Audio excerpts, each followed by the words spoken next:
L'info écho avec Capital.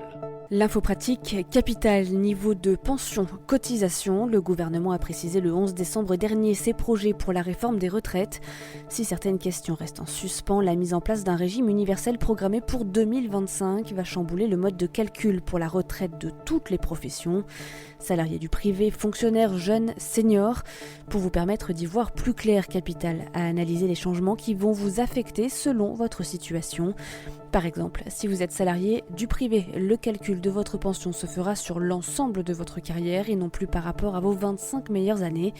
Même chose, si vous êtes fonctionnaire, le calcul ne se fera plus sur vos 6 derniers mois de rémunération.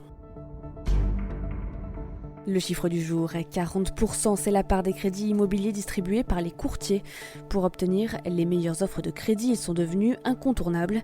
Mais il est difficile pour les futurs acheteurs de savoir vers quel intermédiaire se tourner. Capital a donc passé en revue les forces des différents courtiers immobiliers. Si certains proposent des boutiques dans toute la France, d'autres ont opté pour des démarches 100% en ligne.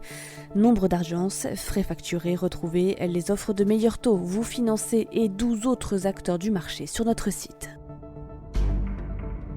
Le coup de gueule du jour est poussé par les commerçants parisiens. Selon leur fédération, leur chiffre d'affaires a été durement impacté depuis le début des grèves, avec des chutes d'activité allant de 25% à 60% par rapport à l'an dernier.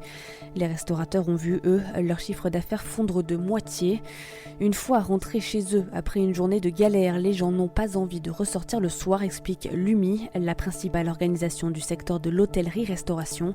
Pire, Franck Delvaux, son coprésident pour Paris, s'alarme pour les prévisions de fin d'année. Nous n'avons plus du tout de réservation, explique-t-il. Chez les commerces de bouche, l'inquiétude monte aussi. D'habitude, les derniers jours avant les fêtes pèsent jusqu'à 60% de leur chiffre d'affaires du mois. On termine avec le malus écologique à 20 000 € qui se confirme dès le 1er janvier 2020. Le dispositif atteindra bien un nouveau plafond avec un seuil maximal relevé à 20 000 € contre 12 500 € jusqu'à présent pour les voitures les plus polluantes.